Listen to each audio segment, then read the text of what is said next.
Hello and welcome, Sam Feltham, owner of Smash the Fat here. And with me today on my interview, we are very, very lucky, and I'm very honoured to have with me Dr. John Briffa, who's a doctor, obviously, nutrition expert and author of 7 books, including Waste Disposal, The Ultimate Fat Loss Manual for Men. How are you doing, John? I'm good, thanks. Thanks very much for having me on the podcast. Not a problem, not a problem. So I've been following you for quite a while. I was first introduced to you by a friend who introduced me to the idea that saturated fat and cholesterol don't have too much to do with heart disease.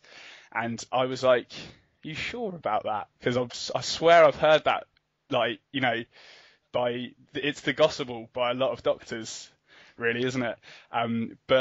So then I started reading your stuff, listening to your podcast, and it started to make sense. So could you first give us your thoughts on cholesterol and saturated fat? Yes. Well, let me just tell you what I think the conventional wisdom is, which is that saturated fat causes an increase in cholesterol levels, and an increase in cholesterol levels is associated with an increased risk of heart disease. And therefore, saturated fat causes heart disease. Before we go into any detail about this, I'll just have to say that the logic there, in my view, is a bit faulty, quite frankly, because, just because A equals B and B goes to C doesn't mean A equals C. I don't want to get too, bogged down in the science of it, but it just doesn't follow. And what we really need to know is whether there's a direct relationship between saturated fat and heart disease. If we're going to demonize saturated fat, we need to know that. And there's really 2 ways of discovering that. One would be to look at what we call epidemiological studies.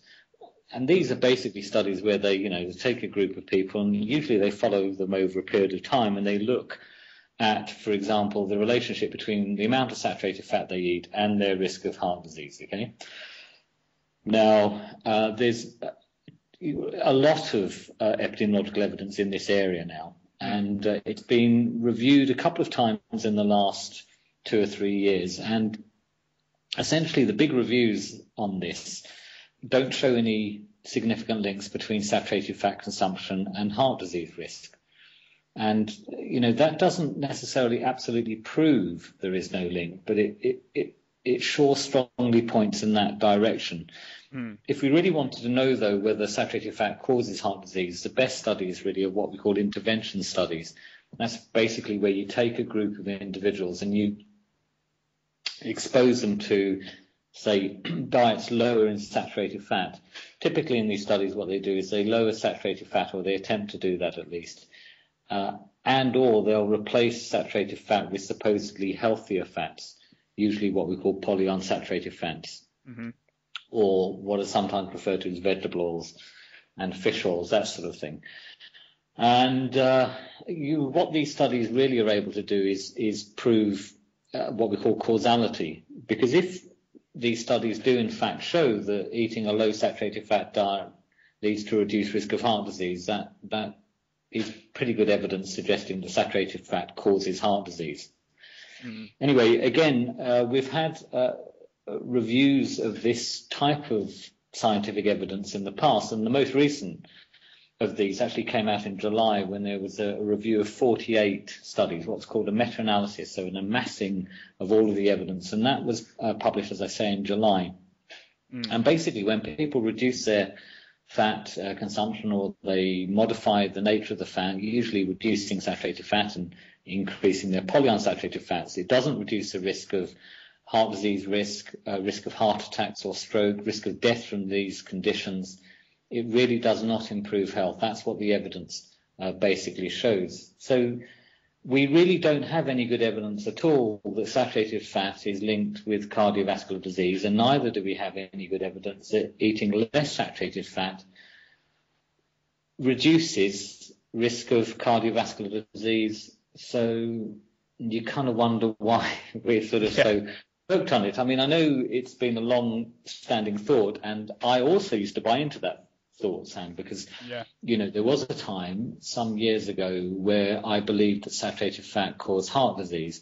But, and I'm embarrassed to admit this, the reason that I believe that is because that's what I had been told, that is what I had read, and quite frankly, I had never bothered to go, I was so sure of it, of course, I'd never bothered to go to the scientific literature and see actually whether there was any evidence for it. There isn't any, there really never was either, okay? It was a nice idea and never really supported by any good evidence, and it's the same situation now, basically. Wow. Is what my initial thoughts are. Where does the whole saturated fat thing come from? Because I've read into it a little bit myself, and it comes around about after World War II, isn't it? Well, I think there was an initial study. There's a couple of studies that are sort of credited with getting the whole fat causes heart disease thing underway. They're both actually authored by someone called Ansel Keys, who's an American epidemiologist. And he first of all published a study in the 1950s which looked at the relationship between fat and heart disease in individual countries. And then in the early 70s, if I remember rightly, he published a study that looked specifically at the relationship, amongst other things, of saturated fat and risk of heart disease in individual countries. Now, there's a few things about these, studies that really call them into question. One is that when you're looking, for example, at, the risk of heart disease in, the UK and the Netherlands, you might find some association between saturated fat or fat and heart disease. But the problem is that there's potentially loads of reasons why people in Britain may differ from people in the Netherlands. Maybe people in the Netherlands smoke more, or they're more sedentary, or whatever. So these studies that we generally refer to as ecological studies that look across countries are really prone to something known as confounding. So these confounding factors are things that can make an association appear there that really hasn't anything to do with fat. Just to give you an example, there's in the scientific literature studies that link television ownership, the owning of television, with an increased risk of heart disease. But it's not really the owning of television that's the problem. If you had a television and you never watched it because you buried it in your garden or you stuck it in your garden shed, then it's really not the problem. The problem is something allied with owning the television, which is usually, say, watching it. Do you see? So these confounding factors are particularly problematic when you're looking across countries. That's one thing. The other thing is that, why would you only look at, as Ansel Keys did, a handful of countries? The reality is when you put all of the data, and this was also available at the time that he published his studies, into the mix, you find that it's all over the place, basically. And a lot of the points are actually clustered vertically, which essentially means there isn't very much relationship between fat consumption and risk of heart disease. And if you were very cunning, you could actually draw a line in the opposite direction and find a few points that would show that the higher your consumption of saturated fat, the lower the risk of heart disease. Now, these studies, they're appalling from a scientific perspective, but these really were the studies, first of all in the 50s and then the 70s, that really got the, saturated fat and cholesterol causes heart disease idea underway. And they were, even at the time, much criticized in the scientific literature, but there seemed to be a political will to accept the idea that cholesterol and animal fat was responsible for heart disease. This was particularly in America. And, once that sort of got going, it became, a bit of a runaway train. And it seemed like however much science came to disprove that theory, it wasn't enough. And it's still a bit of a monster that's alive today, as we know, despite the fact that all of the available and most certainly the contemporary evidence that we have just does not support the idea. So it goes back a long time. And that's the other thing. Once an idea has been around for a long time, Sam, as you know, it's harder to get rid of than one that's just, come up, in the last few weeks or few months or a couple of years. And they, once they've been proven to be wrong, they're usually easier to get rid of. But this has been going on for decades, hasn't it? So that's part of the problem. Yeah, definitely. And something that I actually face with clients of mine, everything is doctors recommending, saying you need to reduce your saturated fat to look after your heart. Now, what would you say to those doctors that are giving out that advice? I'd say I understand their position because I used to do this myself. This is the sort of advice I would give. But, doctors generally like to be what we call evidence-based. Now, we bandy that term around a lot, Sam. Yeah. But the reality is that a lot of what we do in medicine is not very evidence-based. And that extends into giving dietary advice of that nature, okay? And/or I think, quite frankly, the prescription of statins for supposedly high cholesterol, that isn't really very evidence-based either. We could look at that maybe later if you wanted to. But, so if we really are going to be evidence-based, then let's genuinely do that by making sure that the advice we give is evidence-based. And I would just say, if doctors can go away and find really convincing evidence that the advice they give is likely to be beneficial to their patients, then they can carry on giving that advice. Okay, of course. Yeah. Okay, except that I've never found any of that evidence, and I have to say I have looked quite carefully over the last, I don't know, at least 10 or 15 years. I've looked very carefully to see, is there any evidence that supports that advice? I can't find any. And then I would say that if doctors are unable to find, I mean, occasionally, I'm going off tangent here, I get sort of emails from doctors saying, how can you say that? Yeah. And I say, look, it's not up to me to prove that saturated fat causes heart disease and eating less isn't beneficial to heart health. It's up to you to provide the science that supports the idea that saturated fat does cause heart disease and eating less is going to reduce risk overall. And never once has anyone ever come back to me with any evidence.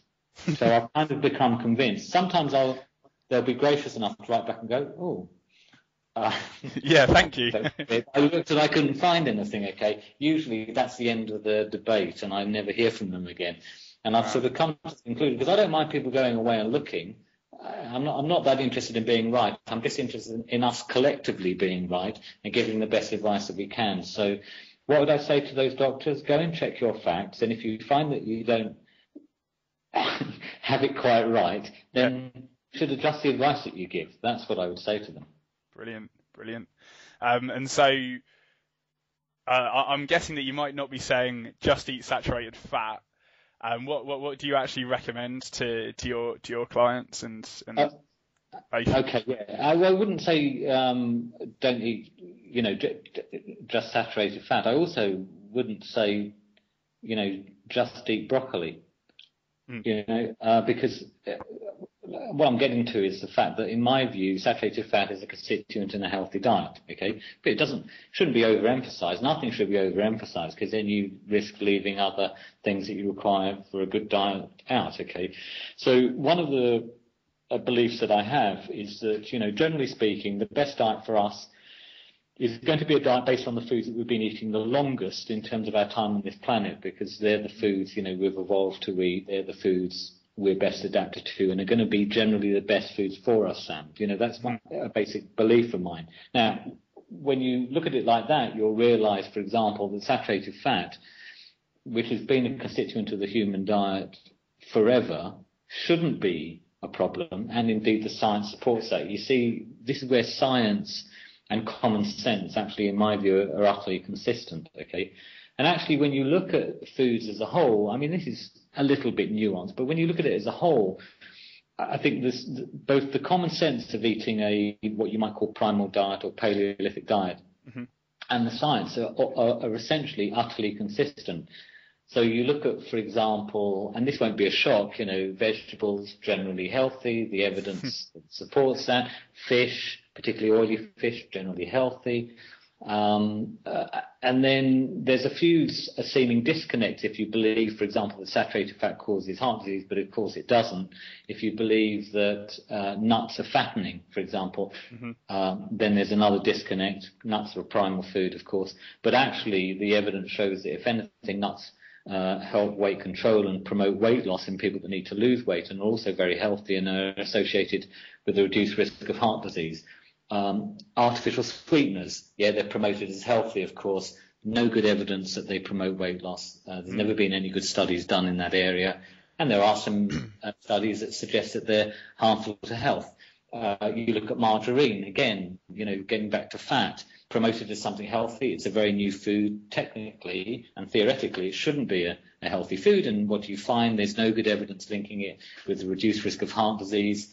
And in fact, there is some evidence linking it with an increased risk of heart disease, for example. So everywhere you look in the scientific literature, I think you find evidence that supports the idea that the best diet for us is going to be based on sort of relatively natural, unprocessed foods that formed the basis of our diet years ago, okay? And relative nutritional newcomers, whether they be artificial sweeteners or margarine, or even, to be perfectly frank, dairy products and grains, you find, generally speaking, problems associated with those foods, and that they appear not to have the supposed health benefits we're told they have.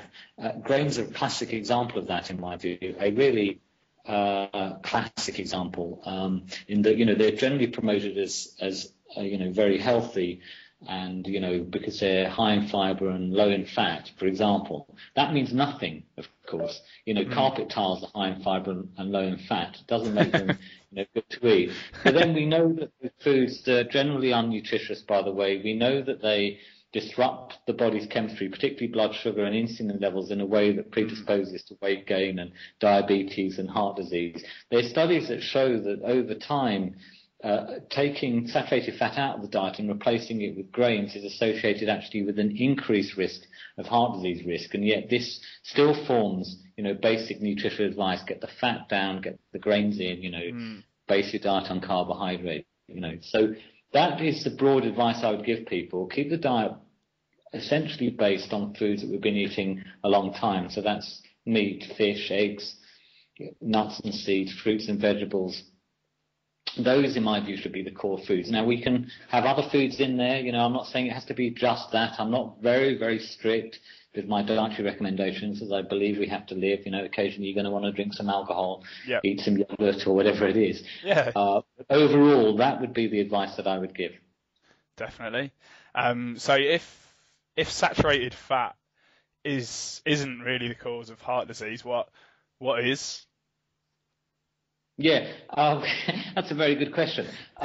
One thing that appears to be a major factor here, at least, is inflammation. So inflammation is, if you stub your toe hard enough against an object, you'll end up getting pain there, and if your toe goes red, that's inflammation, and you get sort of redness and possibly swelling or whatever. So I'm talking about what we call localized inflammation. But inflammation can be, if you like, low grade and spread throughout the body, and this actually appears to be an underlying process in many chronic diseases, including heart disease. So, for example, when you look at the plaque, what's called atherosclerotic plaque on the inside of arteries, it contains cholesterol. And so people say, oh, well, there you go, it's cholesterol there that's causing the problem. Well, not necessarily. I mean, just to use an analogy, if I went out in the street and fell over and grazed my knee, a couple of days later I'd have a scab, and if I chemically analysed the scab, there'd be something in it called fibrin, it's a sort of clotting agent. Yep. Now, here's my question. Is the fibrin causing the scab? No. What caused the scab was slipping over and grazing my knee, Right, yeah. And then, if you like, the cholesterol and other things have deposited itself there potentially as a sort of plaster, as a healing substance. Now, if you apply the same principle to atherosclerotic plaque, you might ask, what is it on the inside of the arteries that causes inflammation that then causes atherosclerotic plaque, including cholesterol, to deposit itself there? And the answer to that question appears to be, at least in part, inflammation. Now, inflammation can be caused by lots of different things. There are certain fats in the diet that may encourage inflammation, including those very healthy vegetable oils, polyunsaturated fats of what is called the omega-6 class. They seem to be a bit problematic and a bit pro-inflammatory. Also, spikes in blood sugar, Sam. So when people eat foods that spike their blood sugar, like a lot of, foods with added sugar, and also starchy carbohydrates tend to do that. Bread, potatoes, rice, pasta, breakfast cereals. That also encourages inflammation. So now we have a potential reason for why it is that when individuals, cut down a bit on saturated fat, put more grains into their diet, that is actually associated with an increase risk of heart disease in some studies. Do you see? Yeah. So that seems to be part of it. Another very, I think, prevalent theory, and one that's really worth taking seriously, is one that's been proposed by a guy called Dr. Malcolm Kendrick. Mm-hmm. And he wrote a book a few years ago called The Great Cholesterol Con. And so, like me, he's a bit of a skeptic, as you can tell from the title of his book. He's a British GP, by the way, so he's a conventionally practicing doctor. But anyway, the point is that he wrote this book, which essentially, shoots holes in the cholesterol theory. And this is not to take it away from him. That's very easy to do, by the way. But it is riddled with inconsistencies. But anyway, so he wrote this book, and one of his theories, or his main theory around what causes heart disease, is actually stress. Right. And he details that a little bit in the book. But the reason that I was reminded of this is that a few weeks ago I happened to be speaking at an event where he was also speaking. And I got stuck in a bit of traffic, so I only came in about halfway through his talk. But at the end he was talking about this theory, and he argued it, in my view, very persuasively. And he linked, he linked certain data where you find that, the place in the world where there is most heart disease changes quite a lot over time. It's Finland one moment, then it's America, then it's somewhere else. Yeah. And basically he linked this to the changing in location of groups of people, when they're being displaced often from their natural countries and pushed somewhere else through some sort of ethnic cleansing in particular. Right. And it all really hung together very nicely, actually. He even proposed some biochemical mechanisms there, including cortisol. Yeah. And cortisol actually has been linked quite strongly in the evidence that I'm aware of with something called metabolic syndrome, which is like a precursor of diabetes, where you get deposition of fat around the middle and changes in the biochemistry and physiology of the body that would predispose to heart disease. So, I'm a little bit anti-stress in a way, because it's often people say, oh, they've got this problem, what's it do? Oh, it's just stress. You know what I mean? It's a bit of a catch. It's like, oh, they're getting older, or she's gone through the menopause and it must be that. And you know what I mean? It's sometimes it's a bit weak and a bit sloppy, and we just, use it, because we really don't know and we can't think of anything better. But I don't think that's the case, honestly, with Malcolm Kendrick. He's thought about this. He's really thought about the physiology and biochemistry, and I think he argues a good case that stress has a very big part to play in it. Wow. So the two major factors that you're saying is inflammation and stress, and the two combined are probably creating heart disease. Yes, I mean the inflammatory thing is, I think, fairly well established in the literature now. Yeah. And also, these things tend to be multifactorial, because if you listen to Malcolm Kendrick, he'll say stress is the major factor, but he's also not going to say, oh, and by the way, smoking's got nothing to do with it. Yeah, exactly. So I don't know what he thinks about inflammation, and maybe he mentioned it in his talk and I forgot it, or maybe he thinks about it but he didn't talk about it, or whatever. But I suspect he also would agree that it's more than one thing. Stress is a major factor. Inflammation is likely to be a major factor. Smoking is also going to be another factor, or whatever. But what probably isn't a major factor, and here's the point really for people, is cholesterol. And in fact, in the last few weeks, there's been a couple of major studies published. One looking at British people that found no increased risk from heart disease with people with generally higher cholesterol levels. And also that study found lower levels of stroke with people with higher cholesterol levels. So that's one thing. Then there was another study that came from Norway. And this looked, and this is very important, this looked at the relationship not just between cholesterol levels and heart disease, but cholesterol levels and overall risk of death, because low cholesterol is associated with an increased risk of death, particularly from cancer and something called hemorrhagic stroke. Anyway, the bottom line is this, is that the lowest risk of death was seen in men with cholesterol levels of 5 to 5.9. So these are men that would traditionally be told you've got raised cholesterol because the upper limit of normal quoted these days is 5, right? So these people have got raised cholesterol. In women, overall risk of death was lowest, and this was statistically significant as well, in those with cholesterol levels above 7. Wow. And that would be regarded as very raised, wouldn't it? But actually these women appeared to be in the best health. They're the ones at lowest risk of death, do you see? So even when we look at this, we have to say, look, the idea that cholesterol causes heart disease, I think, is shaky, and I think we need to look beyond heart disease anyway into overall risk of death. We start to do that. We start to see associations with what would typically be regarded as raised cholesterol and improvements in terms of overall mortality. Yeah, completely. Now, with cholesterol, I think we need to maybe go into that maybe a bit more, just because I don't think people realise what cholesterol actually is. Could you explain that quickly for us?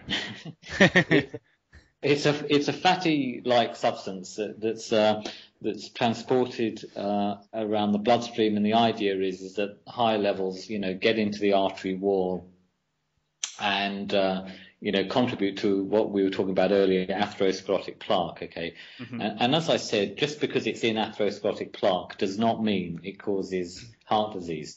The fact of the matter is, cholesterol is a natural body constituent. Okay, it's supposed to be in the body, and it does a number of different things. For example, it's a natural constituent in the cell walls of the body, okay, which is important. It's a structural component of cell walls. It's actually also important for the production of certain hormones, what are called steroid hormones, including things like testosterone and estrogen. It's important for the manufacture of something called bile, which is important in fat digestion.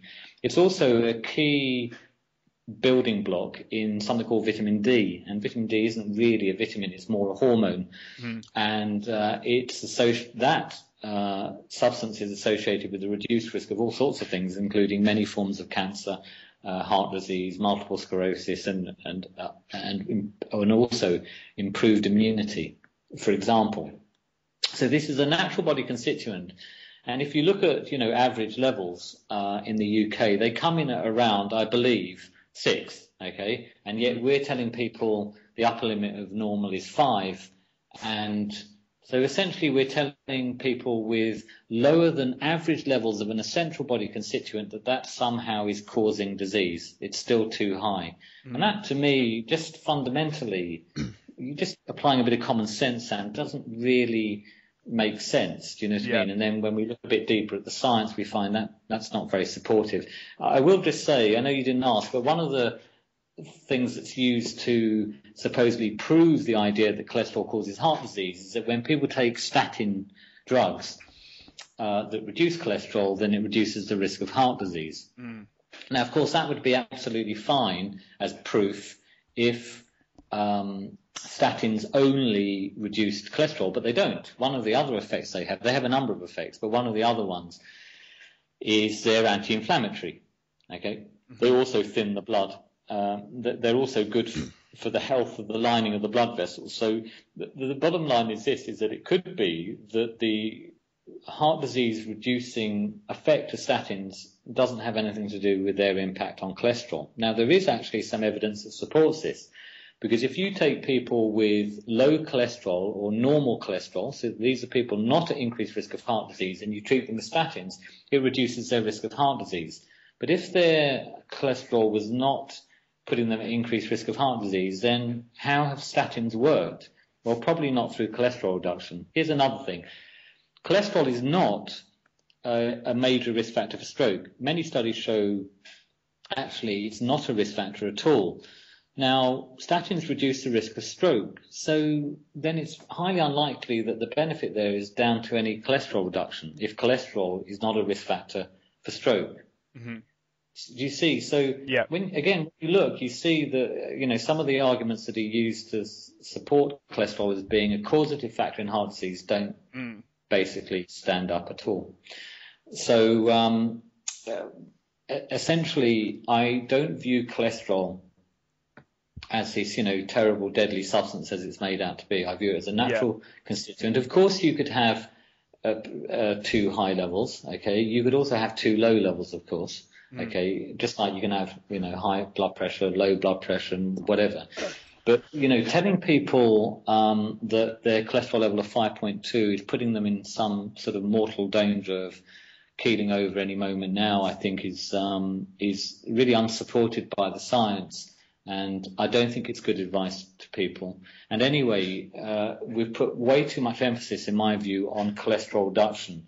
Yeah. Any emphasis we place in healthcare really ought to be on health, not on cholesterol levels. Arsenic may reduce cholesterol levels, Sam. Doesn't make it a good thing to swig back every day, right? What we need to be careful of is that our focus is on giving people advice that helps them reduce their risk of disease and death, not reduces their cholesterol. You see, there are drugs. For example, there's a group of drugs called fibrates, okay? Now, these affect sort of fat levels in the bloodstream. They're still quite commonly prescribed, okay?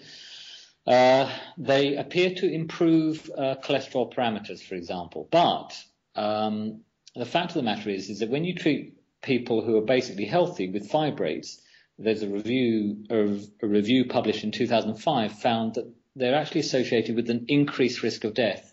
So now we have a drug that we've got evidence improves your cholesterol profile, but possibly increases your risk of death, but that's okay.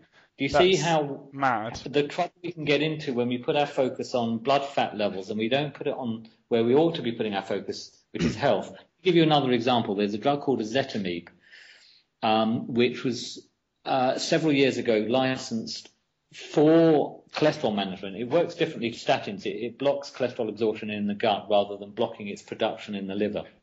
Anyway, ezetimibe was licensed, and there's big fanfare about how brilliant it was at getting cholesterol levels, and I don't dispute that. It seems to be very, very effective for reducing cholesterol levels. However, to date, not one single study really has shown that it's beneficial in terms of reducing things like heart disease or heart attacks or strokes. In other words, it doesn't appear to improve health. And yet, literally billions are spent on this drug every year in the States, even though it's never really been shown to be beneficial for health. It wasn't shown to be beneficial for health when it was licensed. It was all done on the basis that it was beneficial for cholesterol reduction.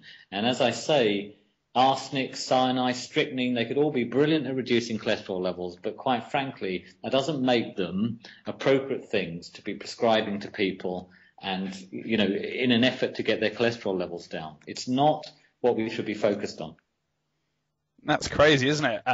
It's quite funny that you mentioned that we should focus more on health and not the actual sort of things that seem to be going wrong with people, because my girlfriend's a CBT therapist for the for the NHS, and she recently did a training day on solution-based therapy, and the best way she said it was a real sort of enlightening training day where it was obviously all solution-based, but the thing is that the first questions that they're encouraged to ask is like, how are you improving? And things like that, and focusing on the vision where they want to get to, rather than on the problems. Like what I'm getting from you, John, is that it's not cholesterol that's causing it at all, and it might be that cholesterol levels might give you a bit of a sign that something's up. Yes. Yes, actually, and sorry to interrupt you. I think you're right. You could argue, that cholesterol is not so much, sorry to split hairs here, but it's not so much a risk factor for heart disease. It might be a risk marker. Yeah. It's not causing the problem, but it might possibly, particularly at high levels, be a sign that something's up. Yeah. Yeah, totally. So it seems that the doctors that are prescribing statins and everything like that are focusing on, their cholesterol levels going out of whack here, so it means that we've got to try and level those off, and that's their logic, rather than, we need to maybe reduce their stress, reduce their inflammation, get them losing a bit more weight, and then Yeah. then their cholesterol levels will level naturally. Not that that was the cause at all, but it was probably a sign that something's up. But Yes. I agree with that. I'll tell you one thing that I've noticed, and you've reminded me of. There's a story actually today in the press about Obama, and he's had his second medical since he became president of the United States. And basically they say he stopped smoking, he's good weight, he's physically fit, blah, blah, blah, blah. The only problem is his cholesterol's a bit up and he should get it down, okay? Now, I see this all the time in practice. People who are basically in good shape, they're physically fit, they're not overweight, they don't have diabetes, they don't smoke, do you know what I mean? They're, by any parameter you'd really like to measure, other than cholesterol, they're in great shape. Now, there's something wrong about that for me. I'm just like, it doesn't really seem to make sense. And it happens so commonly. Here's another thing that commonly I see, right? You get someone eating right. Okay, so they go from their rubbishy, carb-rich, grain-based diet, okay, to something a bit more primal, a bit lower in carb, a bit more appropriate, okay? Here's typically what happens, all right? They lose weight, particularly from around their middle, okay? They feel a lot better. They're less hungry, their mood is more stable, their vitality's up. You start looking at their blood work, okay, and their triglycerides, their unhealthy blood fat probably go down. Their HDL levels, supposedly healthy cholesterol, go up, okay. Everything improved, blood pressure off and down at this point, Everything is improving. Maybe, though, their LDL levels, supposedly unhealthy cholesterol, goes up a little bit. And that is the one thing that their doctor will seize on and go, your LDL level's gone up by, 10%. Okay. Everything is brilliant, by the way. They're feeling great. So you're killing yourself, okay, with this newfangled diet of yours. You need to go back to your old ways. In other words, they're encouraging them to go back to the diet that caused them to be overweight and have mood swings and blah, blah, blah, okay? Now, this is one thing that caused me to really look at the whole cholesterol thing in more depth, because it didn't make sense that everything would improve across the board except for one thing. So I started to think to myself, well, maybe cholesterol really isn't the issue. This is partly where my thoughts around cholesterol not being a problem came from. Now, it turns out that, as I was kind of suggesting earlier, cholesterol is not a very good indicator or marker even for heart disease. And then if we wanted to drill down a little bit further, we would look at not just what's called LDL, but also the size of the LDL particles. This is a bit technical, and I'll go through it relatively quickly. LDL comes in a lot of different forms, and it ranges from quite small, dense particles right up to quite large, fluffier, more buoyant particles, basically. And it turns out that when you look very carefully at these particles, the large, fluffy ones do not appear to be what we call atherogenic. In other words, they don't appear to contribute to plaque, really, and the furring of the arteries, if you like, whereas small, dense ones appear to be a bit hazardous. It turns out when individuals take the sort of dietary steps we're talking about here, cut back a bit on rubbishy carbohydrates, make the diet a bit more primal, the form of the LDL changes, and in particular what happens is small, dense particles become larger, more buoyant particles. In other words, when you look across the board, actually, and you look carefully at LDL particles, you see really across the board, you get improvements in the biochemistry and physiology of the body and in disease markers that would basically tell you this person is at reduced risk of chronic disease, including heart disease, stroke, and type 2 diabetes. That's what you get when people eat right. So this kind of idea that, if people eat the sort of diet that I'm recommending, I'm not the only one to recommend it, by the way, but I'm just saying the one that I would recommend, are somehow putting themselves at mortal danger because their LDL level goes up a little bit. That isn't supported by the science either. It seems a bit mad, isn't it, that doctors are prescribing things that aren't really that evidence-based, and it's more... See, it seems to be driven. I hate to say this, because I hate sort of conspiracy theory type things, but profits. Yeah, I think that there is a degree of that. I mean, I think we doctors have had our sort of minds turned a little bit by having drug companies present us information in a way that looks very impressive, but actually isn't very impressive. So to give you an example, okay. We're generally told that statin drugs reduce the risk of heart disease by about a third, and that sounds utterly impressive. But the point is, if your risk of heart disease over, I don't know, 5 years or 10 years is quite low, as it is for a lot of people actually, then a third reduction in risk is tiny, really. I mean, let's say your risk of having a heart attack is, I don't know, 1% over the next 10 years. If it goes down by a third, it's gone down from 1% to 0.66%. In other words, it's gone down by a third of a percent. That's tiny. I mean, it's not very significant. Another way of looking at this, by the way, is to look at what are called numbers needed to treat. So how many people you need to treat for so many years to get, say, one less heart attack, just to give you an example, okay? So the numbers needed to treat generally are pretty huge. So, for example, if you take people that don't have a history of heart disease or stroke, this is what we call primary prevention, Sam. And basically, most people on statins are in this category. You need to treat maybe, 100 people over 5 years to stop one heart attack happening. Now, if you took 100 people in a room and said to them, look, all of you are going to take statins for 5 years, okay?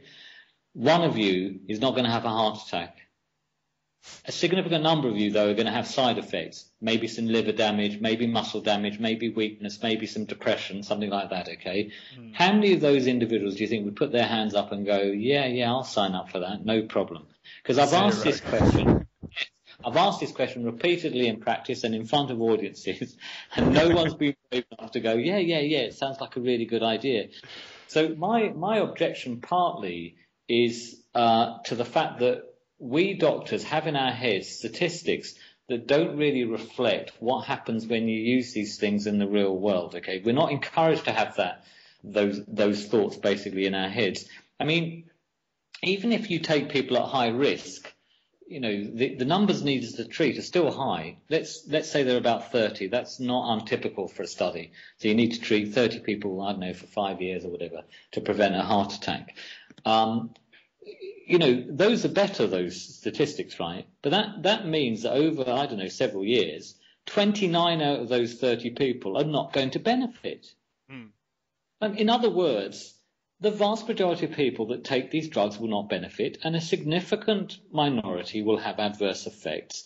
And we call these wonder drugs. And I just don't know how we can justify that, because to me, they look like a huge failure. The numbers needed to treat for other drugs are much, much smaller generally. To give you an example, antibiotics, okay? The number needed to treat generally with antibiotics is about 1. Seriously. No, I'm not encouraging the overuse of antibiotics. No. But when someone's got an infection and you treat them with antibiotics, practically everyone you treat will get better, okay? I mean, there's other problems that you may get as a result of treating with antibiotics, but in terms of doing the primary thing, treating the infection, they're highly effective generally, okay?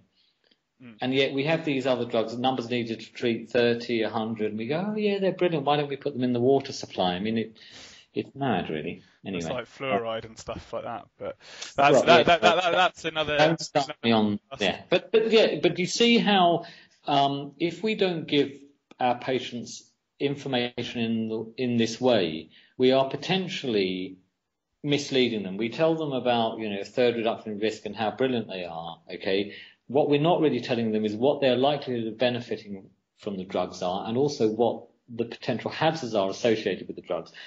It's another thing possibly that's been somewhat underplayed actually. And if we don't give people this information, they can't really make an informed choice about whether they take these drugs or not. Yeah, it is absolutely horrendous, and I think it's our duty as health professionals to sort of try and convince people, isn't it? But convince them in a way that's going to benefit. Really going to benefit them, and try and do it without resistance, isn't it? Yes. I mean, I'm relatively privileged in that, for example, if I'm sitting in practice, Sam, I'm normally pushing on an open door, right? Because anyone's, usually chosen to come and see someone like me is going to be possibly a bit skeptical about a lot of conventional advice, open to doing things their own way, open to taking steps that require them to change their own behaviours. Do you see what I mean? Yeah. So, to be honest, when I'm in practice, I find it not difficult for people to leave motivated to do what I regard as being the right things. By the way, I don't want to come across as someone who's a bit of a fascist about this, because No. I've said this before and I don't mind repeating it here. I really don't care what people do in their lives. I'm not one of these people that believes that we should all live healthily and live like I do or whatever. I'm very liberal. I really don't care what people do. What I care passionately about is a couple of things. One, that they get the best information and advice that we can give them. Okay. That number two, should they apply that advice, that they get the result that they're looking for. I care about that. But the in-between bit, okay, I don't really care about. It's not that I don't care about them. I don't lie awake at night worrying about what someone's doing in their life. It's not my life, and I don't care. Yeah. However, I think we do people a massive disservice, okay, if we do not give them the full and plain facts. And in medicine, we're often not giving them the full and plain facts. This is slightly off a tangent, but another example of this, because it's quite current at the moment, is mammography. So breast screening. It's sort of presented to women like a real no-brainer. You'd be mad if you didn't have a breast screen, blah, blah, blah. And the reality is that you need to screen hundreds, possibly thousands of women to save a life, okay? And a significant number of people are going to have unnecessary investigations and treatments for lesions that aren't cancer or are cancer but would never have troubled the woman anyway. This is not really made plain to women. And as a result, a lot of women believe that somehow if they don't have a screen, they're putting themselves in mortal danger. And in fact, overall, there is some evidence to suggest that mammography might actually do more harm than good. And it's important for people to know these things, because otherwise, as I say, people cannot make informed choices about what they do in their lives, whether they attend for screening or not, whether they eat margarine rather than butter, whether they take statins or not. We have to give people the full facts as best as possible. And once we've done that, we should leave people to draw their own conclusions, basically. But, a lot of the time in healthcare, unfortunately, I think, we basically present things to people in a way that gives them a very, very skewed sense of reality.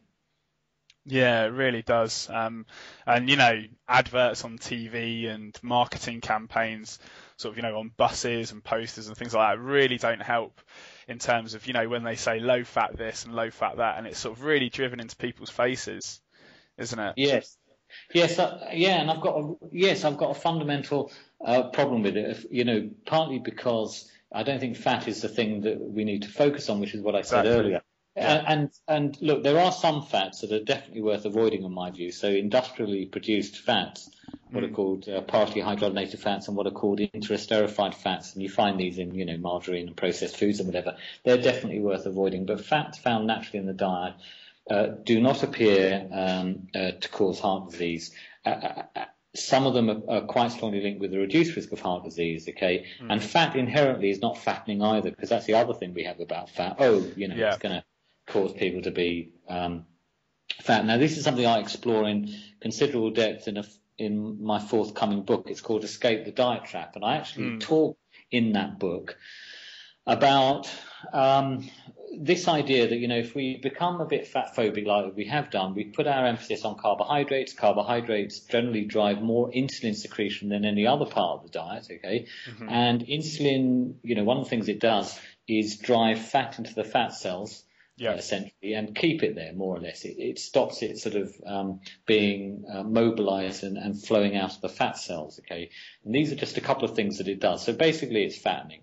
Now, fat doesn't really cause insulin secretion, right? So you could argue if you drank liquefied butter all day, you'd lose weight. And in fact, there's a study that I look at in my book where that does actually seem to be the case.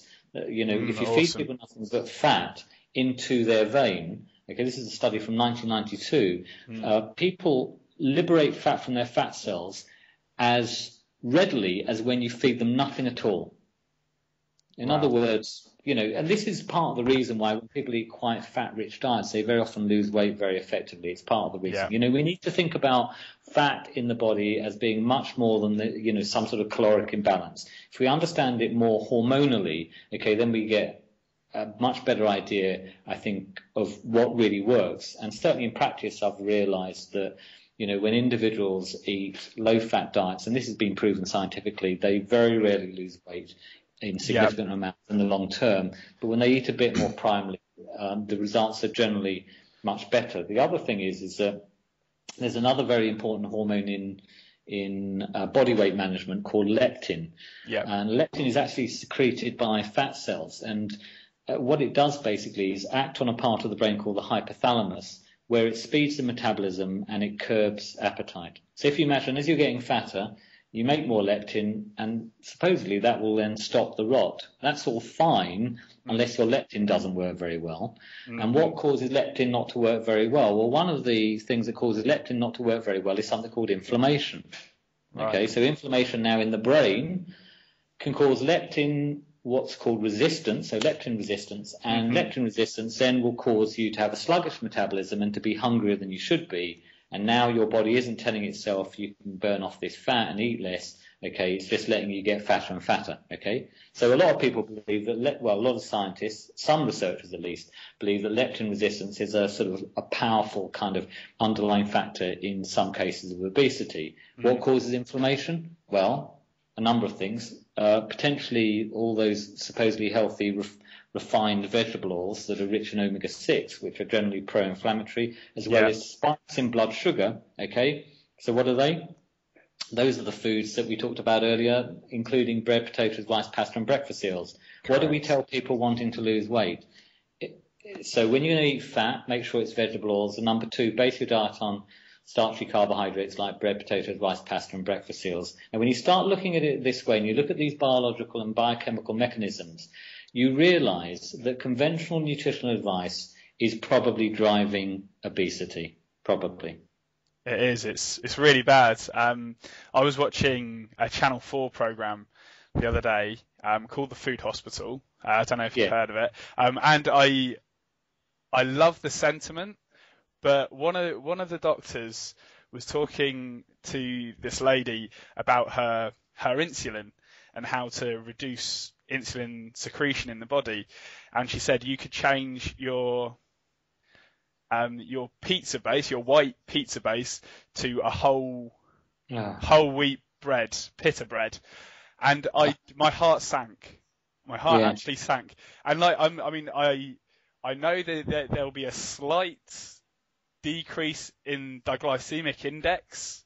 Yes, but whether exactly slight is the problem, isn't it? It's not. It's still rubbish food, right? I know this sounds really extreme because bread is a staple in the diet, but bread is one of the foods that if I had my way I'd ban, quite frankly, because not only is it disruptive to blood sugar and insulin and probably interrupts leptin functioning, for example. Okay, not only it's not particularly nutritious, it's more fodder than food, even though it's said to be very nutritious.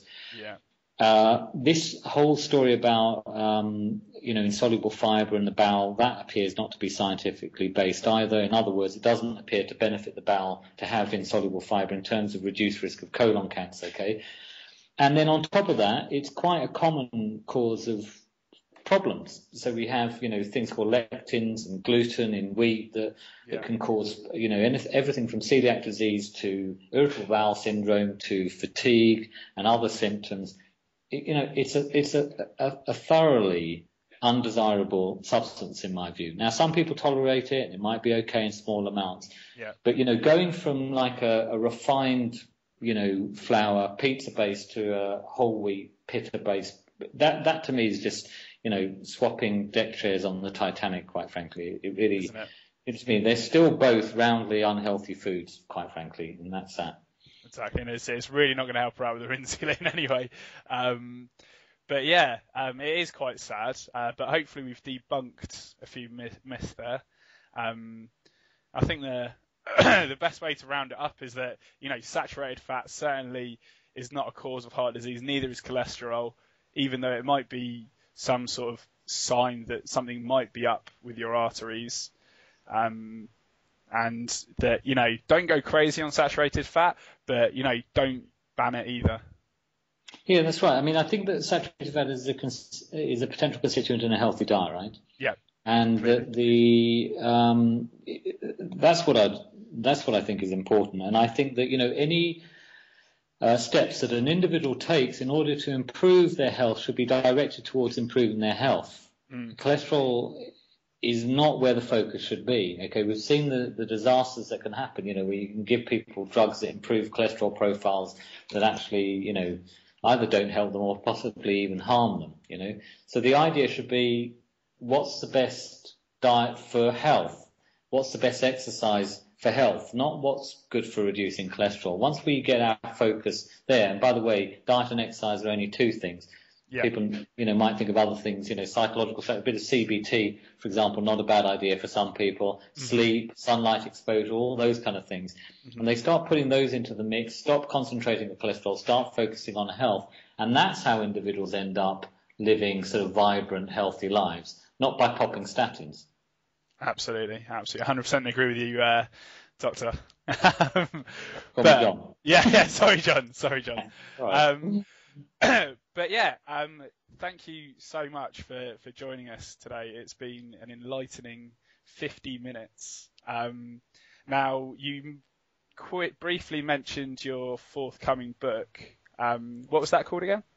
Yes, it's called Escape the Diet Trap. So it's really all about, in it, I go through the science and end up listing 10 reasons why eating a sort of low-calorie, fat-reduced diet causes the body to sort of defend its weight and resist weight loss, okay? And then we use that science basically to explore theoretically what should work better, and then we look at the science that actually shows that, yes, indeed, when people reject conventional nutritional advice and do something mad like eating a primal diet, they actually do a lot better. But I then go on in the book to look at the impact of food, not just on weight, but also health. So we go through all this stuff around saturated fat and grains and cholesterol and dairy and sugar and high fructose corn syrup and all of that, and then of course we give some practical advice, what might you then eat? I also look at exercise actually, because I'm really not a huge fan of aerobic exercise for weight loss. Yeah. So, running, brisk walking, cycling, I think they're great, by the way. I think that they really are very good for general health and self-esteem and psychological improvement generally, but they're just not very good for weight loss. That's what the evidence shows. And I explore why that is. And then we look at some techniques that might work better. So we look at something called high intensity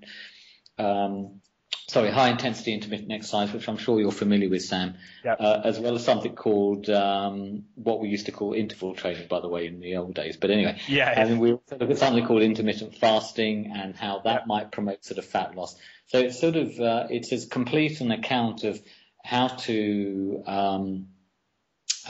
control weight in the long term, and this is without calorie counting. It's without portion control, it's without hunger, and it's without actually extensive exercise. And I've seen this time and again in practice, Sam, when individuals sort of do the right things, reject conventional advice, do the right things, they very often liberate themselves, from yo-yo dieting and fluctuating weight and the soul-destroying nature of that, once they do it right. I mean, for me, weight loss for the vast majority of people is really easy, but once they know how, once they really understand it. And this book really explores it. It's supported by 300 scientific references that I refer to specifically in the text within the book. Do you know what I mean? So people can be pretty assured that, the science is there and in place. But I am interested in the science, Sam, but I'm also most interested in this. What works in practice? I'm sure you're the same, Yeah. Basically, you want to teach your clients techniques that work. And after a period of time, you get to know what works and what doesn't work. So a lot of the information and advice in the book is really based on what I've found works in practice. So the science is there. The clinical experience also is fed into it. And there's also, I would say, a fairly healthy dose of common sense in there as well. Brilliant. So it's as complete a book as I could make it on this whole area of weight loss. Fantastic. Common sense isn't too common these days, John. But yeah, okay. I know that. You're very right. Anyway, the book comes out in January 2012, 5th of January. Brilliant. I will be buying a copy instantly. But yeah, and where can people find out more information about you in the meantime? Okay, so there's nothing about the book, but my website might be a place people could look. So that's Dr. Briffa, DRBRIFFA.com. Mm-hmm. There's some information up about the book on Amazon, amazon.co.uk. Escape the Diet Trap is the title. So, as long as, it's not sort of long, life stories, I'm very happy to hear from people as well. So, although I'm slightly overrun with work sometimes, I do quite like a little bit of personal interaction with people. So, it's always a joy, by the way, to read, emails from people that have, succeeded in their attempts to lose weight or improve their health, doing some very simple things, by the way, or have a quick question to ask or whatever. So, I try to be reasonably accessible. And so if people want to email me, they can do that via the website. But if they want to, then usually I'm all ears. That's amazing. Well, thank you very much for your time, John. You've been very kind. Thank you. And Thank you very much. Oh, no worries. And I hope to get you along for another interview at some point in the future. Thanks, Sam. Brilliant. Thanks a lot, John. Take care.